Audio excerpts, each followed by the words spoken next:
Hello, everyone, and welcome. We're going to wait just another second or so to give everyone the time to run over to this room from the last room.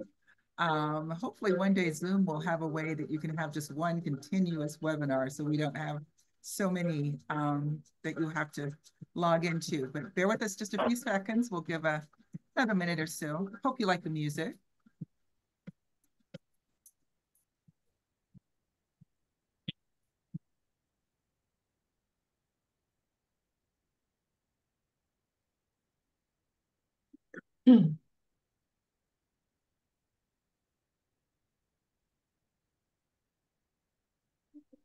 I actually don't hear the music. Susan, you hear the music?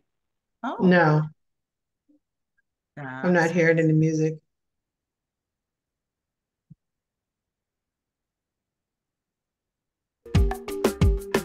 There we go.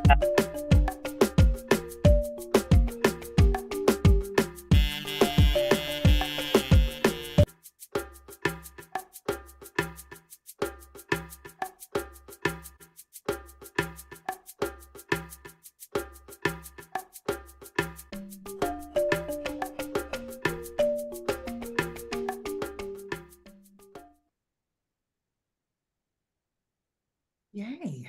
Well, hello, and welcome.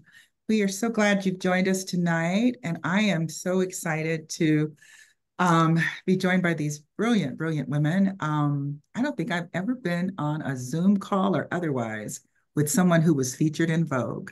So y'all gonna have to deal with me. Celebrity adjacent. My name is Marie Boone Clark, and I'm founder and executive director of Birthing the Magic Collaborative. Our sole work is to curate these types of platforms where Black mamas and those who care for them can learn and grow and have a good time. And so I am humbled tonight to be joined by Dr. Shoshana. Oh God, I always do that. I'm from the South. And I call her Dr. C. I almost called her Dr. C before I even said her full name. But Dr. Kindred, who is a brilliant dermatologist, I'll let her introduce herself and share as much or as little of her accolades, but I am going to brag on my friend here who was featured in Vogue. How many times can I say that tonight? Can I say it at least 5 times?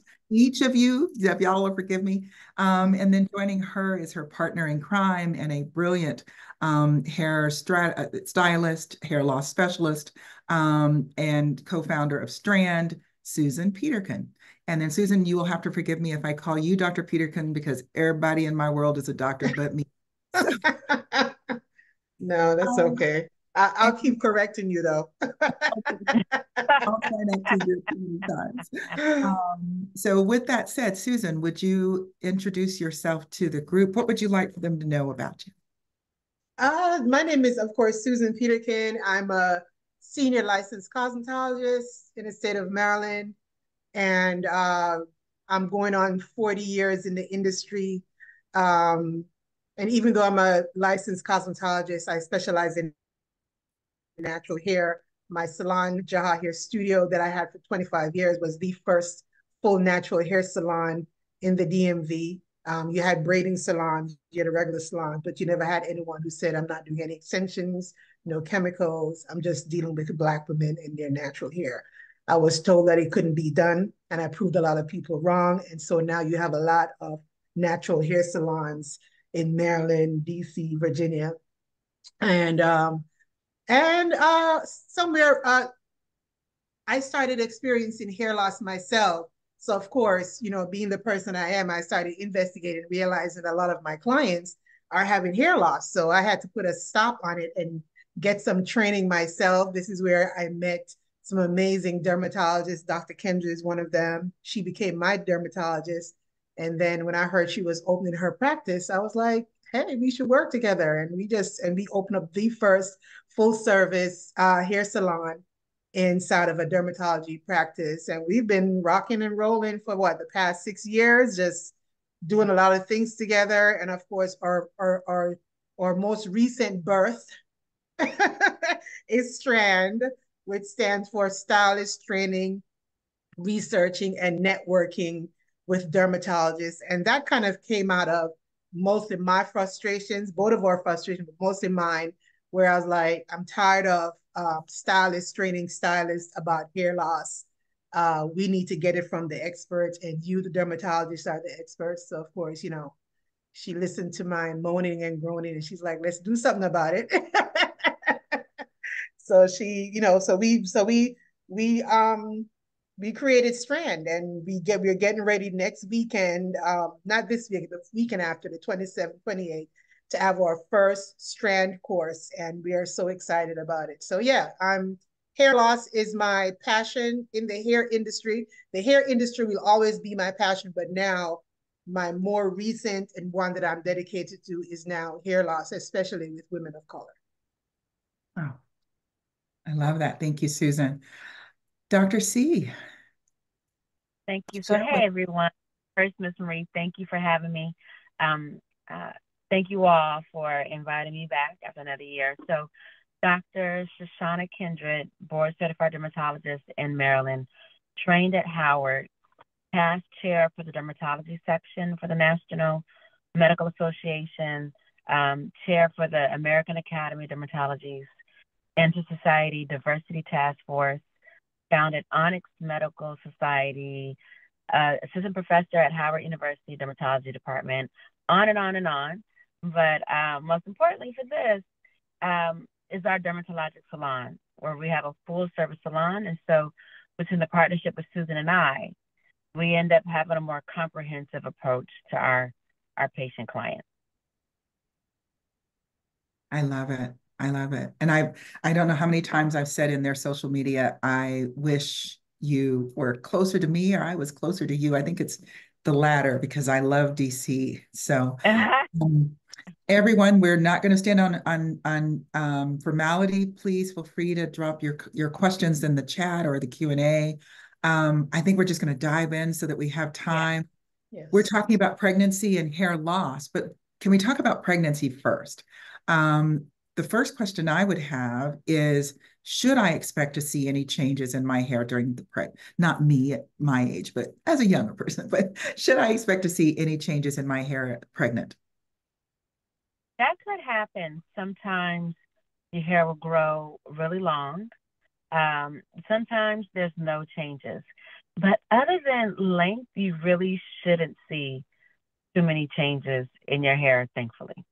It should be a nice, stable event, and that way you can concentrate on your baby. So what about, is there any indication that with fertility treatments or medications that I may have taken before I got pregnant, any indication that that would affect my hair during my pregnancy?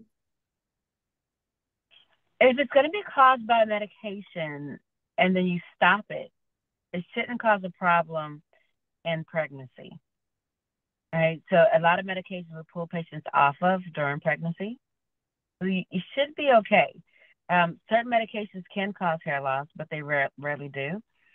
And what should happen is you had a medication that was causing hair loss and then you stopped it during pregnancy, your hair should grow back.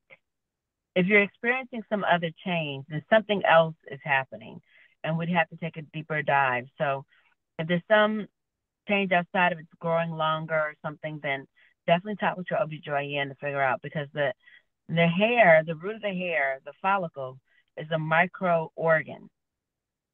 So something has to happen to that organ internally for there to be a true change to your hair. Now, just like when you're not pregnant, right, you can dry your hair out, you can be rough on it and cause breakage and brittleness, etc. But if it's truly related to the pregnancy, there shouldn't be a textural change if you're overall healthy. Thank you. So I think this is going to be like more like a fact versus fiction, because these are all the old wives' tale, right? Are there dietary changes that I should make during my pregnancy to either make my hair grow the way Mama Nim said it would, or to affect the hair loss that so many people talk about postpartum? So the key is to eat healthily, right? So I know there's trends with different diets, do this, do that. Don't. Now, if you eat McDonald's every day, yes, please do change. But you really should have an adequate protein amount, adequate vegetables, and you have to take your prenatals. We live in the U.S. and our food sources absolutely suck. And you need to eat enough food for you and the baby, but in a healthy way. And as we all know, well, a lot of us know by now, is that one carrot in the 1950s had more nutritional value than a bag of baby carrots today, right? So we would have to eat more carrots to get the same nutrition. So the prenatals are a must, right? So I'm not saying eat healthy instead of prenatals. Still take your prenatals, but you have to have enough fiber, enough protein, enough nutrients. Otherwise, the baby is just going to suck what it needs out of your body. And your body is actually going to choose the baby over you half the time. So keep everything in balance by staying healthy and don't follow a trend, please. And hopefully, and you're lucky if your hair is your warning sign, right? Because you can have a diet that has everything out of balance and you don't know until you have kidney failure or something like that, until you have gestational diabetes, until you have high blood pressure or something like that. So just try to have a nice balanced diet as recommended by your OBGYN. Thank you. So prenatal vitamins. Let's think a little bit about, so I'm still pregnant. Susan, what are some, I mean, you hear so much about the protective hairstyles during your pregnancy. What's your recommendation for mamas to be? So let me explain. The word protective means, especially with us women of color, it means tucking our ends in so the ends are not outside to the elements. And it doesn't mean that our hair cannot get dry, because if you have it in extensions, the extensions can be squeezing all the little moisture and stuff over time out of it. So my suggestion would be during your pregnancy, and especially when it's time to you're going to have that baby, yes, you can do a protective style. And protective style means you can do a protective style without extensions if your hair is long enough. You can do some flat twists that will last you 2 to 3 weeks. Maybe do an updo so when you lay down, nothing is being squished or anything like. You can wrap it up at night, take it out. You can still have, beautiful hair to go about your day. Or if you're going to do extensions, You do extensions that's probably going to last you about, the first 6 weeks. Because somewhere along that line, and I have Dr. Kendra talk about it, when your hair goes from it's ramped up during the anagen stage, because you're taking all the vitamins in your body and your hair is growing and it's, looks a little bit healthy. But there's going to become a time when your hair is going to go back to where it was and you can start getting that excessive shedding. During that excessive shedding period after you have given birth and, maybe breastfeeding or whatever it is, you might start losing hair. You don't want to have extensions in your hair when you're losing hair, because then that extension is going to be all, meshed in with your regular hair. It's going to be harder to detangle. One of the biggest mistakes I see a lot of women make during the time that they have had the baby and they realize they're getting a lot of hair shedding, they stop detangling and combing the hair because they're scared of all the shedding. But what happens if you stop detangling? That hair is going to lock together. So we're going to have to go in and really do some really hard detangling, which is going to start now pulling on their scalp, which is not healthy. It's going to traumatize the scalp and probably make the hair loss worse. So I was just saying, make sure you are very specific with your style. Make sure you speak to your stylist during the time just before you're about to give birth. You do a hairstyle that lasts anywhere between 3 weeks to 6 weeks, no longer than 6 weeks. And then after that, you take it out. I know it's kind of hard to, come to the salon when you're, taking care of the baby. So, maybe do like a Zoom call with your stylist or something, or practice before you leave, how you're going to take care of your hair. How should I shampoo? Maybe someone can help you at home, do certain things. So just like how you would plan, just make your hair care a part of it, because you want your hair to be healthy afterwards, especially, and Dr. K will talk more about this, if you have underlying hair loss, because you have other types of underlying hair loss, then your shedding will probably be worse than someone who does not have underlying hair loss. So protective, basically 2-strand twists, flat twists, individual braids with extensions, cornrows, flat twists with extensions. I would probably stay away from styles that are pulling on your edges too much. If it's going to be flat to your scalp, then maybe you want the style to come down instead of going back. The way I have my hair pulled back, maybe you want to have the braids come around to the side so it's not pulling on the edges. Because after you give birth, the number one place to experience hair loss is usually around the edges.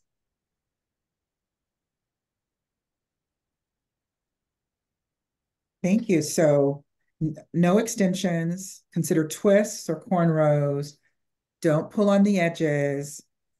What about keratin treatments? Keratin treatment is basically yeah. good. No. Yeah. Go ahead, Dr. K. Pregnancy. No. You can see that we're passionate about that one. I'm going to let her answer. Yeah, no. So, I mean, we're growing a baby, and I know your hair is important, but it's not that important compared to the health of the baby. And especially if these keratin treatments contain formaldehyde. Yes. Right now, of course, everyone's I would never put formaldehyde in your hair. And please know, a lot of hair products contain formaldehyde. They just won't say formaldehyde, let alone all the other endocrine disrupting chemicals that we covered last year. And the problem with an EDC, endocrine disrupting chemical, is that it gets absorbed into your body. And then it plays the role of a hormone. And your hormone's job is to tell your organs what to do. And you don't want some foreign chemical telling your organs to do, because those very organs are the ones that save the hair. So keratin treatments, I mean, I don't want my patients on them.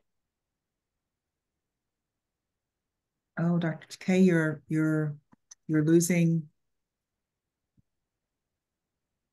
You're muted, Dr. K. Is she muted? You're muted. Oh, you okay. are. Okay. Yeah, it muted me for some reason. I'm so sorry. No. So I would want my patient, just in general, to have formaldehyde absorbed into their skin, and definitely not while they're pregnant. There is, I have seen something called a keratin treatment, and it's really just amino acids. If my patient isn't pregnant, I'm really fine with that. The problem is a lot of these chemicals have not been tested to be safe for pregnant women or for infants. So this is one of those things. Until we know, avoid it. Just, it's okay for those 10 months, go without it. So give up our crack. Speaking of, I'm going to assume, I'm going to go ahead and purse my lips so I can check it off my list of questions. Relaxers. If there's anyone still doing relaxers, but so there's a dermatologist who promotes relaxers, but I don't. I specialize in hair loss, and I've just seen hair loss improve so much better when the patient gets rid of the relaxer. And that's one. Two, a lot of them contain phthalates, which is an endocrine disrupting chemical. And we're exposed to so many of these EDCs that if you can control how much exposure you get, take that advantage. So it's been linked to obesity, infertility, thyroid disorders, cancers, etc. So try to limit it. For example, the baby's bottle, right? It'll say BPA free. Why? Because BPA is an endocrine disrupting chemical. It's one of those things where you can control at least that much to control that too. So I'm not a fan of relaxers in general, and definitely I'm not a fan during pregnancy. Thank you. And as far as the hair fibers for extensions, you should have a braider who understands that they have different type of fibers going on. They have the antibacterial, or a lot of braiders are soaking the hair to get as much of the chemicals out of it. You know what I mean? So, and if you are someone who is allergic to a lot of things during pregnancy, I would not use the hair extension. So just, stay away from certain things. And if you're not sure, just get, there's so many styles that you can do with your natural hair. It might be a learning curve. And during pregnancy, giving birth, you're going through that change anyway. So I was like, hey, just go with your natural hair during that time. You never know. Mm-hmm. Good point. So now, remind us again, Susan, when you say with the extensions, are you talking about braiding hair now? Yeah, braiding hair. Yeah, okay. Braiding hair, and the wigs also. The wigs can have chemicals in there. So I would say if you're wearing a wig, make sure you soak it, a couple of times, wash it out really well. You'd be surprised to see what comes out in that water. They have a lot of the fibers for braiding. They have antibacterial ones. Some people, even though it says antibacterial, they still soak it and dry it out. You have a lot of braiders who will go that extra mile once they know that their clients are pregnant or they're usually allergic to something. And if you don't have a braider who does that, find another braider. Oh.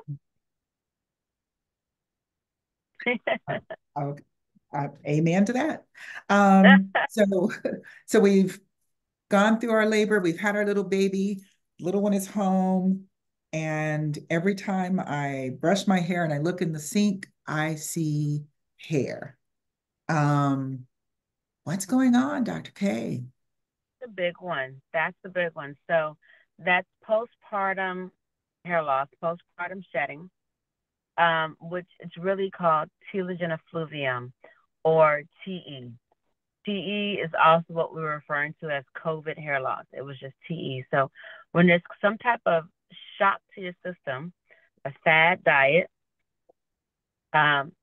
surgery, COVID, a divorce, a marriage, etc., our body can go through a shock. And as a response, the hair sheds.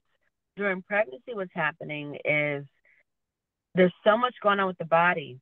It's almost as though the body is saying, all right, I got to grow this baby. Hair, you just stay over there and grow, and I'm going to come back to you. Build the baby, have the baby, then the body comes back and say, okay, hair, all of you that should have shed in the last 10 months, go. And that can be really scary. It's always less than 50% of your hair that sheds. Sometimes it's as soon as 6 weeks. Sometimes it's as late as 6 months. And I will admit, it seems as though so long as you're taking your prenatals and breastfeeding, it's not as great of a shock. There's something very healthy about nursing. Honestly, we're still learning the health benefits of nursing. It's natural, but it's not easy. I know, but we're still learning it. Each follicle, as I mentioned, is a microorgan. What can also happen is if you're not taking your prenatals, if you're not eating healthily, and your body has gone through the shock and needs to recover, it will pull nutrients away from the follicle and distribute it wherever else it's needed. So that's why you should continue your prenatal. Some people are on a postnatal to help in that fashion as well. So the way I treat it is if a patient has, especially if they're still nursing, there's actually a supplement, a natural supplement that's complementary to the prenatal postnatal supplements that I have my patients take. And we can do that until they're done nursing. And then we have a procedure where we suction the gunk out. It's like a vortex suction. And it really pulls the gunk out. I mean, like hair grease, leave-in conditioner, gels, etc. We do it during pregnancy or after pregnancy. And then we squirt in growth factors. And it's just superficial. And growth factors is the same thing your body uses to heal the skin if you cut yourself. And we especially do it if they're noticing postpartum shedding or telogen effluvium. The catch with telogen effluvium, and it's reason number 535 why hair loss is unfair, is it's often a sign that you're going to have a full-blown form of hair loss later. So if you had mild shedding before the pregnancy, then we'll say the pregnancy was a gift and maybe you had some extra hair growth during the pregnancy. And then you have that telogen effluvium, that postpartum shedding. What can happen there is the thinning you had before the pregnancy can worsen, right? So one, it can exacerbate the hair loss you have. Secondly, there's a form of hair loss that runs in the family, for example, and it was going to come out later. Sometimes that telogen effluvium can bring that other form of hair loss out sooner. In other words, it can unmask that hair loss that was coming down the pipeline some point later. And thirdly, you can just have the telogen effluvium. Your hair snaps right back to normal. And then we know just later on, at some point in your life, you're going to have a full-blown form of hair loss. So those are the three scenarios where we've seen it related to a completely unrelated form of hair loss. So I'm sorry, go ahead. My next question is, if we know that there is some sort of, is the right word, pre-existing condition, should we, as at the same time we're seeing our OB, should we be seeing our version of a Dr. K wherever we are in the world, to track sort of what's going on, or do we wait until postpartum and see how it reacts? Or so for my current patients who are pregnant, I'll see them once they're in pregnancy to check in and see how things are going.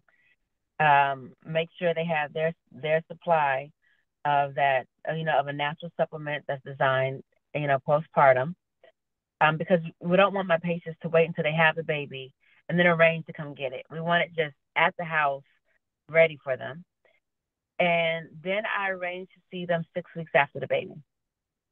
Right. So if you are going to have a dermatologist for the first time, maybe just schedule it for 6 weeks after the baby, because there's very little that's done prior to that.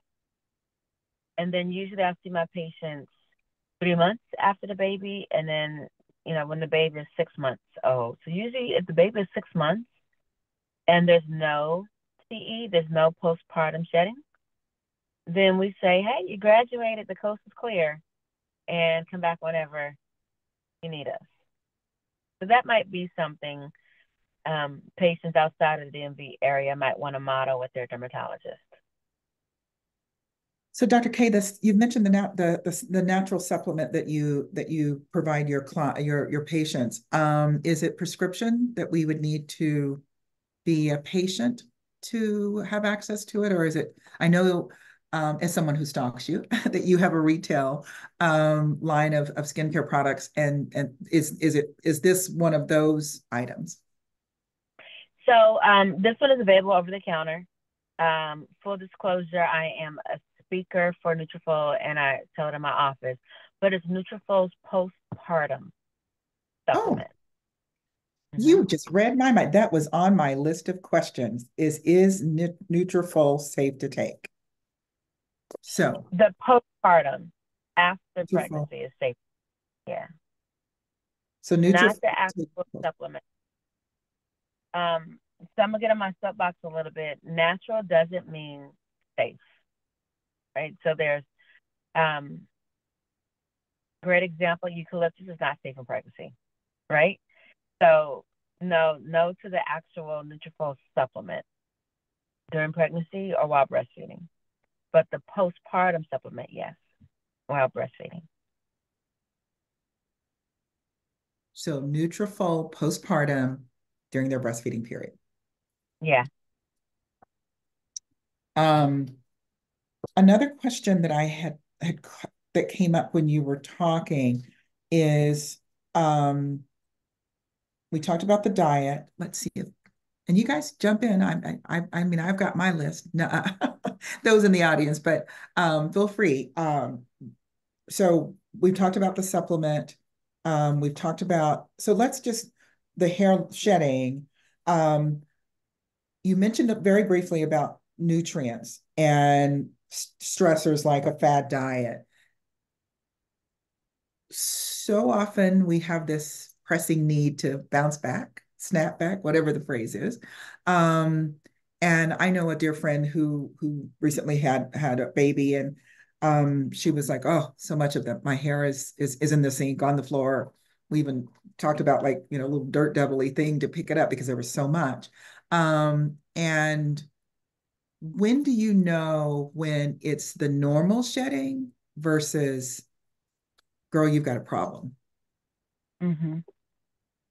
So there absolutely is a problem if it's more than 100 hairs a day, right? That's where there's no question. And 100 hairs would be, if you take your hair, it'll be about the size of a straw. What you do is, as you comb your hair and it's coming out, you want to grab it and count them, right? Or take a picture of it and then count it. You can't have hair loss without it amounting to 100 hairs a day, right? So that means for you, 100 hairs a day being lost is abnormal, but so is 50 hairs a day. So if very little hair typically sheds and you see an increased amount that's consistently high, that's also a possible sign. So what we do in our office, and Susan was clever enough to adopt this and share it with staff. What we do in our office when someone's complaining about hair loss, the first thing we do is we part the hair down the center, and we're looking to see if the part gets wider or not. We pull the hair back, and we're looking to see if we can see an original hairline and a new hairline. And then one of the ways we can tell is skin changes. So this skin has had sun exposure my entire life. If I lose hair, that's nice baby skin that had been protected my entire life. So the skin will actually look younger sometimes. And that's how we know that there's a new hairline coming through. It's also a sign if your scalp is itchy, tender, burning, sore, or there's pain. That's signs of inflammation. If that accompanies any amount of hair loss, that's abnormal as well. Another, if you get a round circle of a bald spot, that's another sign of hair loss. So a bald spot is obvious. And I like your question because you're asking, what about before it reaches that bald spot? What is that? Yes, so counting helps. Knowing what your normal is helps, and knowing what your normal hairline is helps, and seeing if your center part spreads. That's what we look for. Counting center part And so now the bald spot, that is not clearly, right? Um, I hate to say Normal. normal, but that is Right, abnormal. right, right. Not that person's Yeah. normal. Yes, yes. Um, and that's when we should call you. Now, Yes. does the bald spot come like just overnight, or is that from the is that why I'm counting so that I know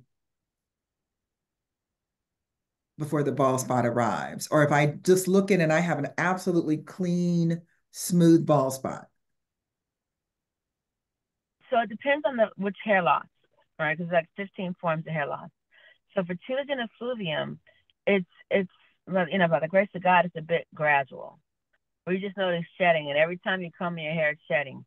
And then it could be one point where you comb your hair, and it is a whole big puff ball, right? Alopecia areata, that one feels like overnight you have a bald spot. Female pattern hair loss, that one is gradual. CCCA, which stands for central centrifugal cicatricial alopecia, that one usually has some symptom associated with it. So depending on the form of hair loss, you may go straight to a bald spot, which almost feels like overnight, or it might be a more gradual process, which you want to have a good sense of what your normal shedding is before you even experience the hair loss. Okay. Thank you. Mm-hmm. Question from the audience. This is for you, Susan. I think, is hair coloring or dyeing okay during pregnancy? Basically the same thing Dr. Kendra was talking about with the relaxer. They tend to have, all those ingredients that you shouldn't be using chemicals you do when you're pregnant. But and I usually just tell my clients, hey, just if they're pregnant, it's safer not to color. Let's do something else. Let's, figure something else. When you finished going through the pregnancy, baby is healthy, everything is going fine, then we can start color back. So definitely I recommend no color, no color. And that's something I've always done. Even from the beginning, even before I understood exactly what I just knew was a chemical and it shouldn't be going on your body during the time when you're pregnant. So I'm definitely against it. You have some stylists who still do it, but not me. So I definitely don't recommend it. Are there any natural alternatives to? Not really. Not really. I mean, the only thing that I know that is supposed to be natural, but that's Dr. Kendra just said, not everything natural is is good for you. So it can be endocrine disruptors or whatever it is. So they have henna. I don't work with henna, so I don't really know a lot about it, but that's an option. But all the hair colors out there that they say are natural, they have some type of chemicals. Like the hair color line that I use, the pigment is made from fruits and vegetables, so it does not have a lot of chemicals. The chemical developer that is used is of a lesser volume than the regular ones out there because this company, they do a lot of research and stuff. And over the years that I've been using that color, haven't really had anyone who had any major issues or breakage. But even then, I tell my clients, even though I've been using this color going on 25 years, even then I tell them during your pregnancy, baby is the most important thing. Having a healthy baby, make sure everything's fine. Color is not important. Right. And what Susan did mention, henna is an option. Um, and the catch with henna is like, can something just be straightforward? Is a lot of henna products are adulterated. So they'll add PPD to it, P for paraphenyldiamine, which is the same ingredient in regular hair dye, used in developing film, is used in copy machines, whatever. So if your treatment with henna took 8 hours, Yes. that was legit henna. If it took 15 minutes, that was a chemical one. And they just added some henna to call it henna. Right, Oh. exactly. So I know. And the baby is most important. So even Susan uses one, natural, but it's not natural enough for a baby. Yeah. It has to be legit henna, which again is an 8-hour process. Yeah. And that's just sitting there on the scalp for all that time. Yeah. Another question is suggestions for care of the hair at night to help lessen shedding, like using satin or silver pillowcases. Is that going to make a difference or? Yeah, it definitely can make a difference. I'm definitely a supporter of using a satin silk pillowcase instead of tying your hair up. That's me. I don't believe in, I believe everybody should get a good night's sleep. I can't believe anyone can get a good night's sleep with their hair all wrapped up, but that's just me. That's just Okay, me. call me out, Susan. But that's just me. I love to just go to sleep. My hair should be like I can just go to sleep. I can't be bothered with anyway. But yeah, definitely a satin pillow at night. If you have like a wash and go, wash and curl definition, put it in like little ponytails, those cloth what you call them? Hair bow wraps, whatever. Oh, And you wrap them each like maybe like 6 or 7 all over and then put a cap on so that it doesn't shrink up. If you have like the type of style that you just kind of wear your hair out at night, you want to do a little bit of detangling, maybe put it in some big twists. So in the morning you don't have to, and it's not getting all matted up. You know what I mean? So just try to make sure your hair is like detangled. You're not just sleeping on it. Do something with it every night so that you kind of, protect it from getting all matted and not getting a lot of shedding from it. So that's what I would do. so And of course, the best thing is always to get a protective style, which is like a flat twist, 2-strand twist that you can just sleep on, get up and go, like Dr. K's hair, just get up and go. And it lasts you 2 to 3 weeks, and you mhm. can transition with that hairstyle. I guess sometime maybe next week or a week and a half, she's going to take those twists out and you'll see her traditional style that she loves. It's just like out and it's curly and Early. wavy. So it just depends on what type of hairstyle you're doing. I just wouldn't suggest just like laying on your hair all out at night. You know what I mean? Right. Yeah. So now, something that you said that prompted let's see if any other questions before that we talked about satin pillowcases. Any other questions, guys, before I ask my next one? So like Dr. K's hairstyle, how long will that last? Tell them Um, how those lasts. I'm telling them how long I leave it in. Look, I have to literally run this lady down to get her hair done. Okay. That's a whole other story. That would probably You're in take the the whole. same building. I'd be like Oprah and like coming to see you every other day. Yeah. Yeah, So yeah, this I don't. style should last about 2 to 3 weeks. Um, yeah, but Dr. KB, she pushes Look it at that out lens. there. Look at that lens. And that's beautiful. That is Yes, and as it gets older, it gets fluffier and fuller. So by the time she takes the twist out, it's nice and full and bouncy, and she has like it's a set like right the way how it is now is like her hair is setting in those coils, and then she loosens out and she has that full set. So it should last about 2 to 3 weeks. So that I highly recommend these type of styles, 2-strand twist and flat twist to me are my go-to for, if I'm not doing a natural haircut or a wash and curl definition, you know, wash and go, most people call it. Definitely 2-strand twist or flat twist is what I get a lot of good outcome from because it's not as tight as the cornrows. It's looser. It's not as tight as plaits. The 2-strand twists are looser. The flat twist is looser than a cornrow. And if you're going through hair loss, it puffs up in such a way that it hides.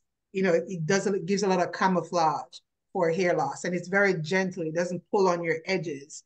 You know what I mean? And you can always design the style to not, make the edges worse. So yeah, so two strength twists and flat twists are my go-to. So if you can do this throughout your pregnancy and even after, you know what I mean, and have a regular routine, like maybe every 3 weeks or so, come into the salon, get it done, get a hydration treatment, you know, so make sure that, because the more you take care of your hair, you know, the less, you know, impact that shedding, because sometimes while you're going through shedding, also you're going through breakage because you're not taking care of the hair, it's dry. So you want to make sure, especially if you've been working with Dr. Kendra, and you're getting all the treatments and you're spending your money and you're getting the Keravive and the PRP and all that kind of stuff. That means you need to maintain your hair. It's like getting your teeth cleaned and whitened, but then you're not flossing and stuff every night to make sure that you keep that going. You only wait every 6 months to go get your cleaning, and so you have to maintain. You have to maintain during that time. So we're doing all this. We're taking our Nutrafol, and so two questions: is there a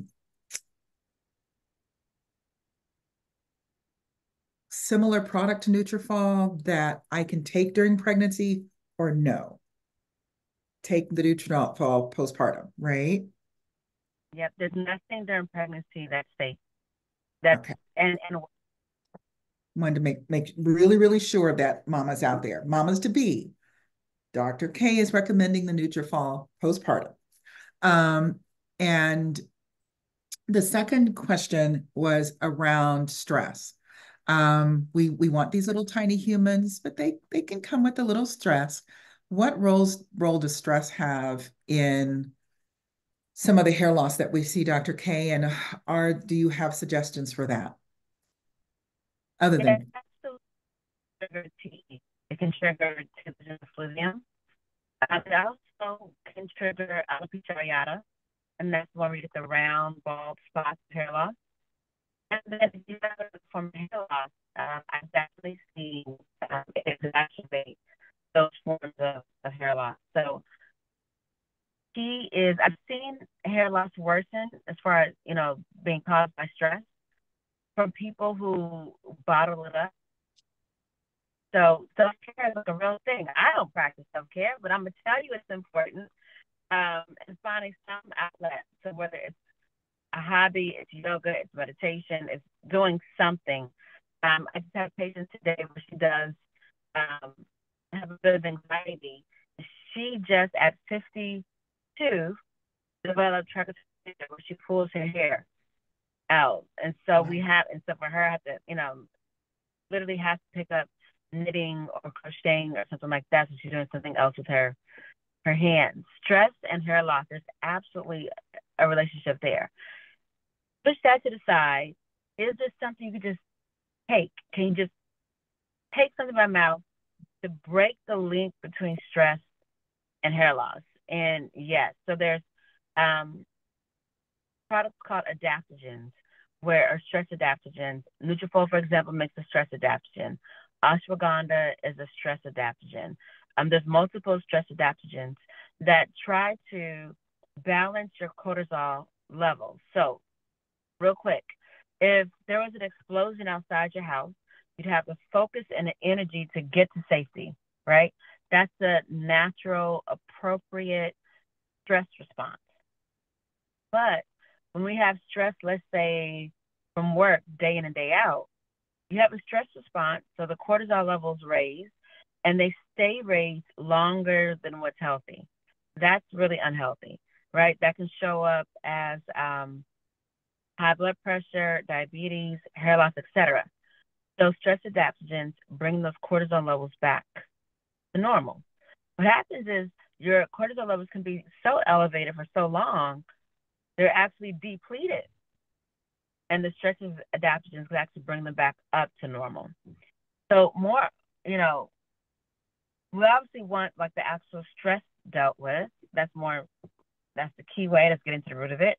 But that's also not realistic, particularly if it's the baby, plus the other toddler, plus the teenager, plus the cooking and the cleaning, plus the work, right? Telling you to not stress out is just, well, it's stupid.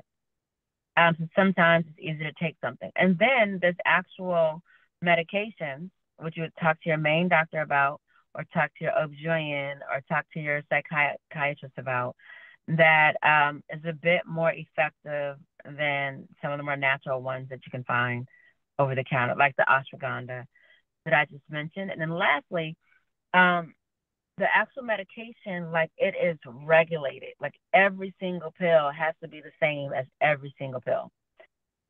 Whereas ashwagandha, for example, some of it's garbage and you just pee it right out. It's very difficult for ashwagandha to be absorbed. So that's why some people might say it doesn't work. Well, probably the quality of the one that they have isn't actually absorbing, and there's nothing you can do about it, right? Because on the bottle, they didn't say, "Oh, take this to relieve stress." They can't say that, right? They can say ashwagandha relieves stress, and then they can sell you ashwagandha. So you can't go after them if the quality is poor. So just everything has a pro and a con, but that's what to keep in mind as far as options. If stress is making you prone to the telogen effluvium. I think after this week, I think I need a whole bottle.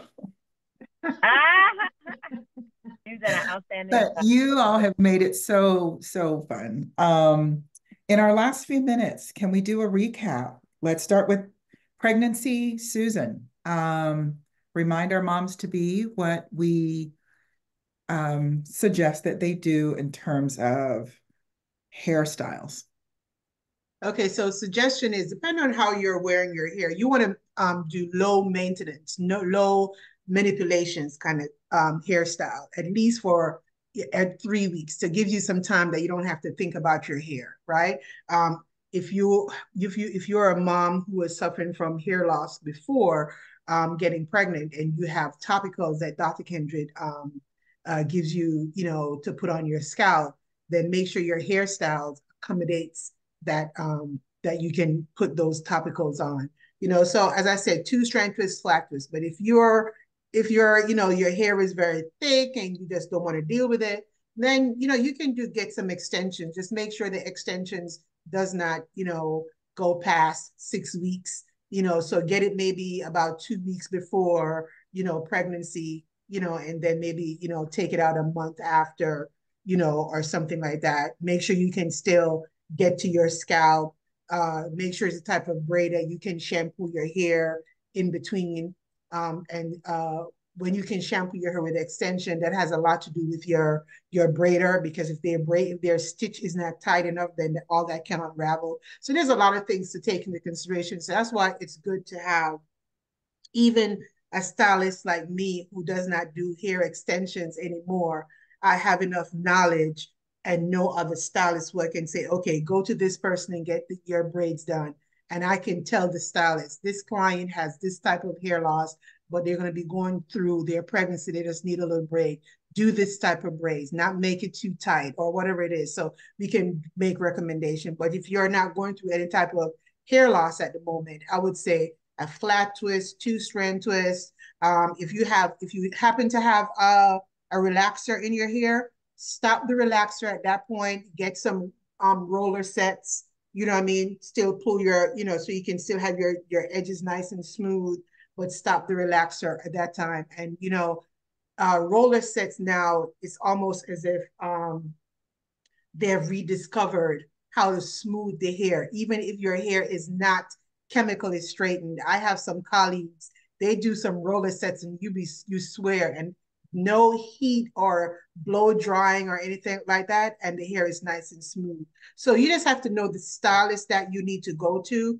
You need to know, make sure that they understand. Your stylist should be able to answer every question about your hair. And if they cannot answer that question, they should be able to tell you someone to go, like, I don't do this, and I don't know about this, but here's this person, that person. So you always want a stylist who has a network. You don't want a stylist who they just do what they do, and when you're talking to them, they can't give you any other options. So definitely protective styles. And when I say protective styles, I don't mean, doesn't have to mean extensions. It can mean two strand twist, flat twist, right? If your hair is strong enough, and if you know someone who can do some cornrows without pulling it, but I have yet to see someone who does a cornrow and the cornrow is loose. I'm probably the only person who does loose cornrows because I know what it can do to your scalp. So that's why my go-to is two-strand twist and flat twist. Last you 2 to 3 weeks. During that time, come and get your hair, get a hydration treatment, and so you can go another 3 weeks with your style. Sometimes 1 month. If your scalp is not the type of scalp that you sweat and you get any kind of heavy flakes or anything like that, you can go a month. You can just probably get by with taking a warm washcloth and wiping in between the braids or the cornrows to kind of refreshen your scalp. So it just depends. And as I said, you need a really good stylist in your corner to kind of give you, referrals and give you ideas of what to do and what not to do. And someone you can text and like, hey, my scalp is doing this, what should I do? You should be able to have that communication going. Wonderful. And speaking of referrals, Dr. K, your key takeaways for our audience. Key takeaways are during pregnancy, stay healthy, take your prenatals.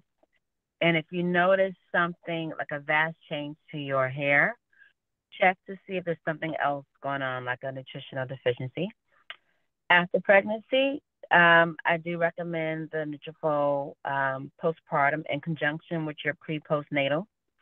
Pay attention to hair loss, especially around that 6-week mark. That could be TE kicking in, and you have until the 6-month mark before the coast is clear. And then lastly, if you do get the tuberous effluvium afterwards, go ahead and see a dermatologist because either you have a form of hair loss or one is coming and you want them on board. Yep, definitely. Thank you. Well, thank you, ladies. It has been wonderful. I can put this in my little bucket list now. I've been on a Zoom call with people that were in Vogue. Thank you so much. I'm going to live on this for a while. Those who know me know. I'm going to brag. I'm going to go to the club tomorrow. Not the nightclub, the golf club. I live in Arizona. I'll have to find, evening yoga class. I'll find some way of dropping in. I'm country. Everyone that joined us, thank you. And you've now been on a Zoom call with ladies that were featured in Vogue. And I dropped their social media in the chat. We will send this recording out, and we'll include their links in that as well. Thank you so much. This has been wonderful. Wish I'd have known you guys 41 years ago, but we're working on it now. Have a good evening. Thank you so much. Bye-bye.